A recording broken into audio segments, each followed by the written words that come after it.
This is 5 After the Hour by Les Weinrod.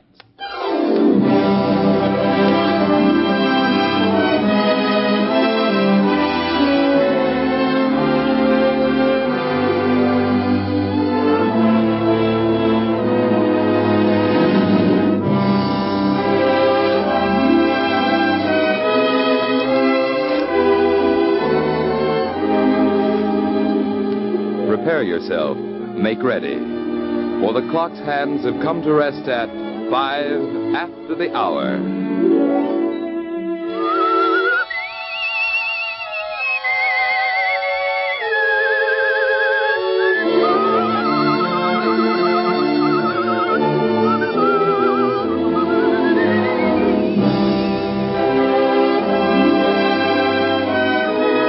The original music is the composition of Sal Stacco, and the orchestra is under the direction of Cesar Petrillo.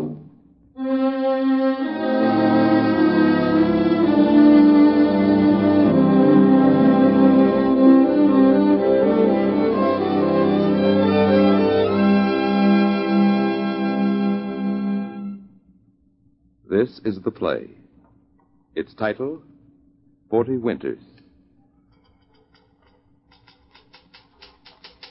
Name of deceased, Emily Emelon. Age, 80. No known relatives. Cause of death, old age. Burial, Potter's Field.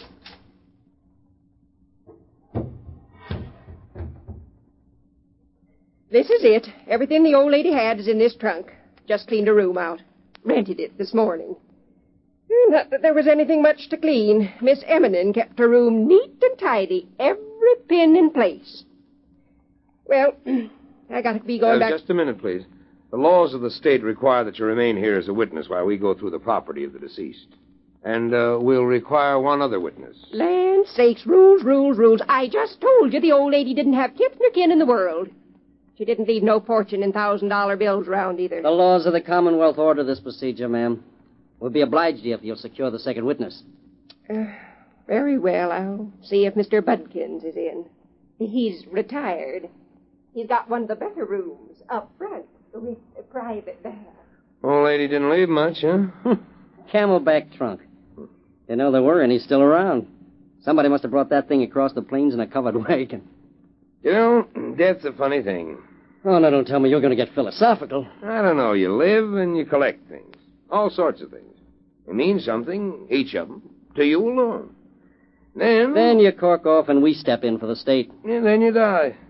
And the things that meant so much to you don't mean a thing to anybody else. Yeah. Well, here comes the second witness. Hey, looks like we'll be able to close the books on this case in no time at all. I'd like to drive over to Sam's for lunch. That's a good idea. Was a lady of distinction. She was genteel and correct in her every department. I shall consider it an honor to serve. This is Mr. Budkins. Oh, how do you do? How are you? I'm glad to see you, gentlemen, and glad to serve. As I was remarking, Miss Eminem was indeed a lovely old lady. Yes. Now, if you'll sign here, and you, ma'am, here. Not so fast, young man. I learned years ago never to sign anything I didn't read first. Well, this simply says that we're going through the effects of the deceased in your presence. Oh. Well, all right. After you, ma'am. Now, if I may have the key, please. Thank you.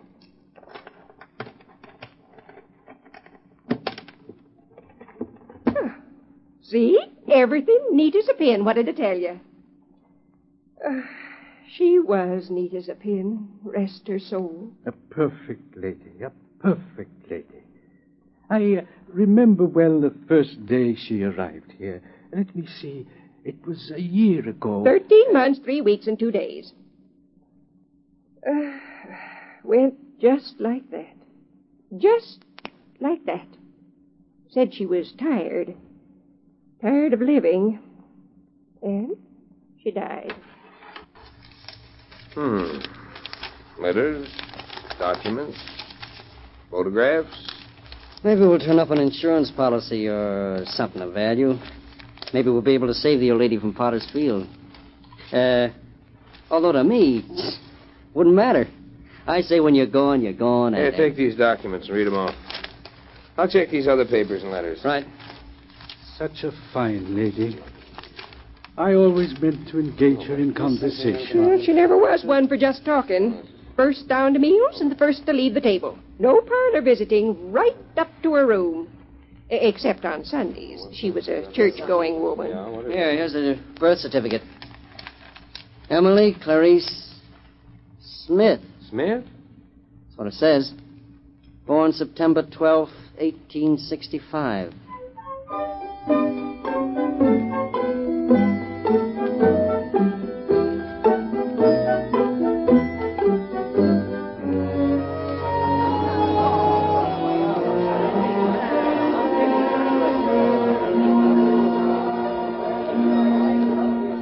A little girl, God bless her heart. A daughter, you old son of a sea-cook. Bet she'll be a heartbreaker like her mother. I said it would be a girl. I knew it. That's why I crocheted everything with pink trimming. Hard to think of the old lady as a baby. 1865. Ford's Theater. President Lincoln was assassinated that year. Smith. Wonder where the Emanon came from. That looks like a school record. That's what it is. Record of public school attendance, Emily Clarice Smith. Got good marks, too. Excellence all the way down. She would have had excellent marks. She had such an intelligent manner about her. If she was born Smith, where did the Emanon come from? You don't think She must have been a vivacious little girl. Pigtails, gingham dresses, high shoes, black stockings.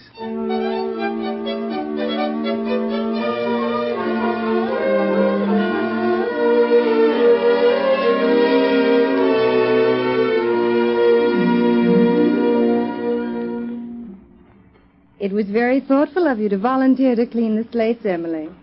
Very thoughtful. You must remember, my dear, remember all through life that one good deed begets another. Good deeds are like little seeds. We plant them as we grow up, and when we reach maturity, our good deeds grow with us.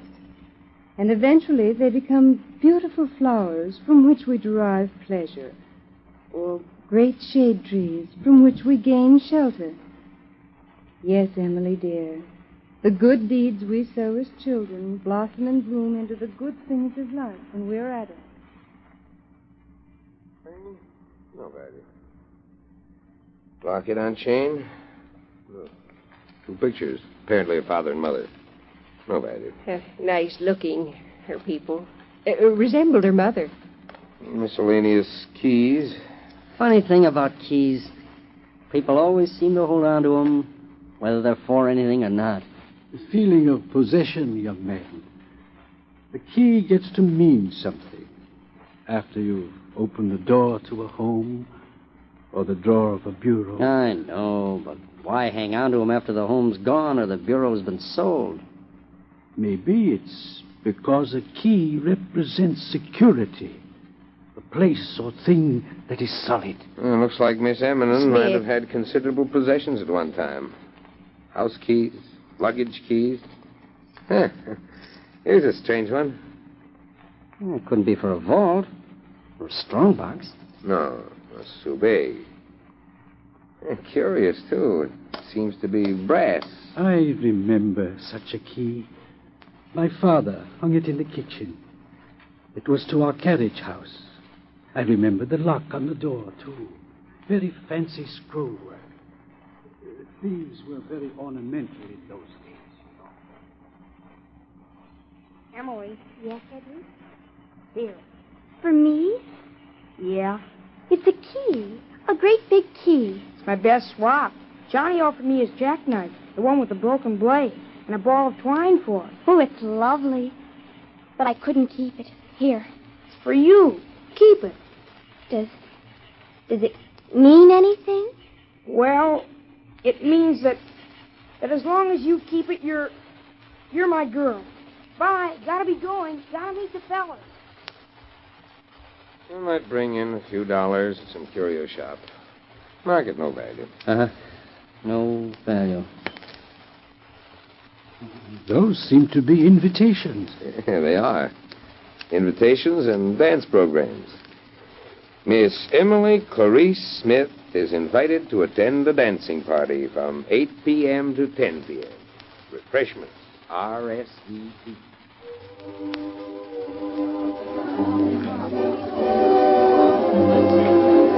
May I have the pleasure, Miss Emily? Oh, I'd be delighted. I love Strauss. My, you're light as a feather, Miss Emily. It's only because you're so skillful in leading me. Did you hear the news? Perfectly wonderful. Sarah Bernhardt has arrived in this country. They do say she's ravishing. So? Yes. She's going to appear at Booth's Theater in New York. And you know what? What? Oh, I couldn't tell you. Please do. I shan't breathe a word of it. Well, if you promise not to tell, I heard Father telling Uncle that she appears in tights. Well, whatever those French women do doesn't surprise me. But isn't it perfectly daring and breathtaking? Oh, I don't know. The fellow I know has a picture of Lily Langtry in a kilted skirt and a sweater. I don't believe it. I saw it. Did she look wicked? I wasn't interested enough to find out. Isn't it hot in here? It is rather warm. Shall we have some punch? I was thinking it might be nice and cool in the garden. But what would people say?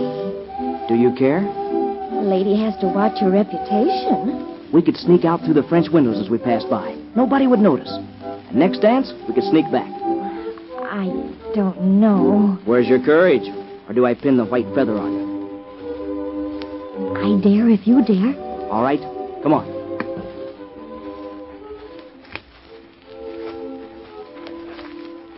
Oh, it's beautiful out. The moon through the trees and... Oh, What's the matter? look. Oh, they're spooning. It's Sandy and Jessica. You mustn't mention names. And I think we'd better go back. But Emily... I'm afraid I'll catch a chill in the night air. Please. Oh, all right. That's Sandy and Jessica. Had to spoil everything. Just when we were getting started.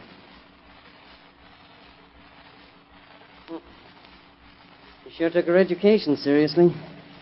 Here's a whole string of report cards, notes, high school, finishing school stuff. Miss Murgatroyd's Select School for Young Ladies. Preparation in the basic classics and domestic sciences. Notebook 1.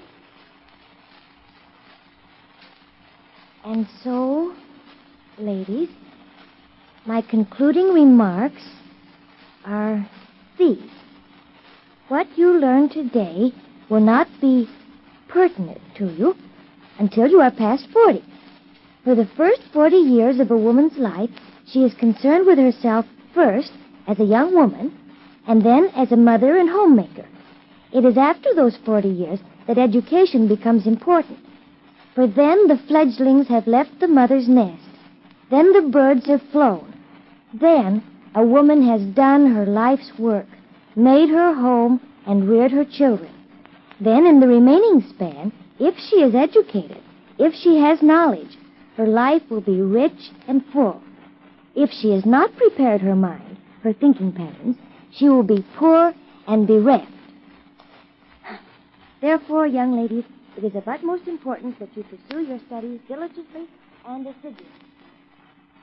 I knew she was educated. I knew it. It was in her walk, in her face, in her very approach.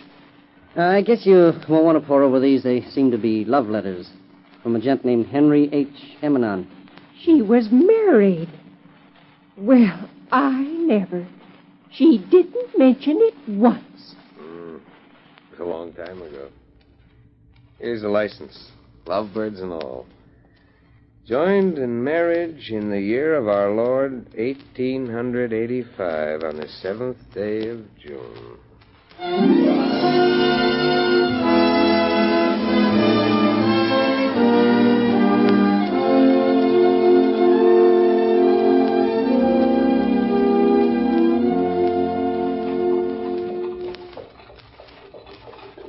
Henry, this is wonderful. I always dreamed of running away on my honeymoon. Fooled them, didn't I, honey? Had the Surrey behind the hotel. And they'll spend 2 hours searching for us. And we'll be on our way. Henry, now that I'm your wife... Mrs. Henry H. Emanon. I insist on knowing where we're going on our honeymoon. Where else, honey?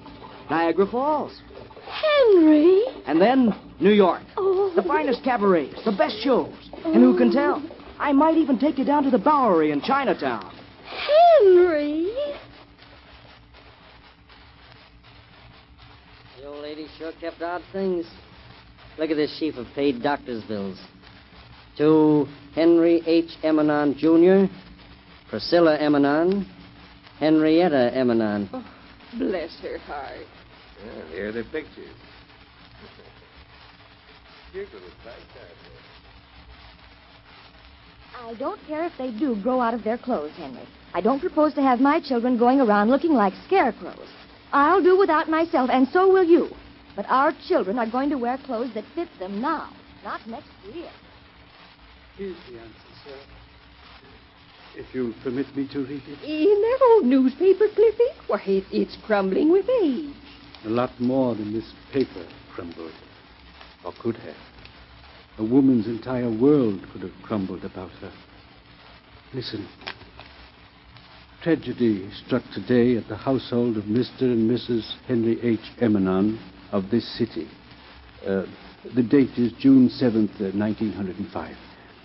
On this day, the 20th wedding anniversary of the well-liked local couple, they were celebrating the event with their 3 children, Henry Jr., 17, Priscilla, 12, and Henrietta, 7, at Elm Woods on the Rock River. Mr. Emanon, who was boating with the 3 children, apparently lost his oars in midstream. The rowboat capsized, and all 4 lost their lives. Their bodies have not yet been recovered.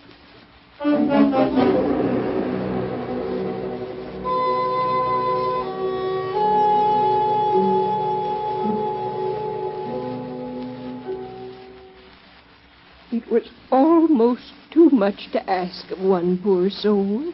Makes me think of a quotation from Hassan Hussein. Up to 40, a woman has only 40 springs in her heart. After that age, she has only 40 winters. 40 winters. That's right.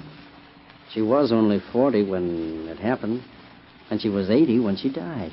Never a word from her about any of this. Never a scowl or a frown. Never a complaint. Oh, rest her soul.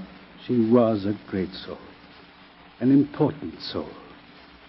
She had the capacity of turning winter into spring.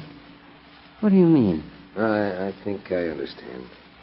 This diary. Well, don't you feel sacrilegious opening it? Oh, it's my job, lady. That's why the Commonwealth pays me. Right. This is in the line of duty. Go ahead. Today marks the end of my period of mourning.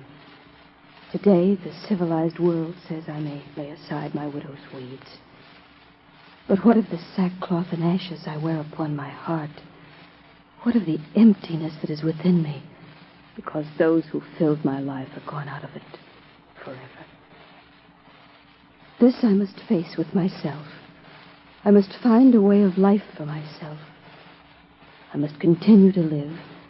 And more important, I must make such a life for myself that will enable me to carry on as though they had lived. Here it is. The record of the day she worked for her living. And here are her charities.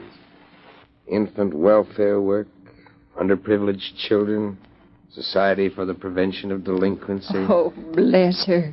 She was good. Bless her. She lived well. 40 years. 40 winters. What?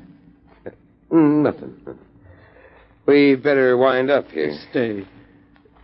Must she be consigned to Potter's Field? Unless someone claims the body and makes the funeral arrangements. Here it is. Here it is, the last will and testament of Emily Emanon. being sound of body and of mind, I, Emily Eminem, do hereby make my final covenant. Of worldly goods I have none. Of kith and kin none remain to me. My passing shall affect no one, and none shall mourn. I have disposed of all and any moneys I may have had, save the sum of $500, which may be found concealed under the lining at the bottom of this trunk. It is my wish that $400 of that amount be given to the two charities designated below in equal amounts. The remaining $100 is to be used to defray funeral expenses. It is my wish that I be interred simply and plainly. There are to be no flowers. I have tasted the sweet of life, and the bitter, too. It has been a full life. I am thankful to have lived.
Winters was written, directed, and produced by Les Weinrott, and the orchestra was under the direction of Cesar Petrillo.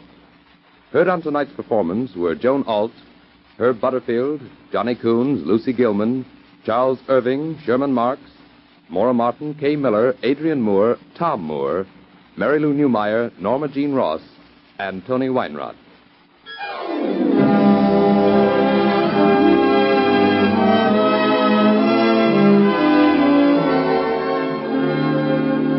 Forty Winters originated in the studios of WBBM, the Wrigley Building, Chicago. Next Wednesday night at the same time, you are again invited to set your dial to this station and to take note of the time. For when the minute hand reaches 5 after the hour, Les Weinrott will bring you another original radio drama. Until then, this is Ken Nordine.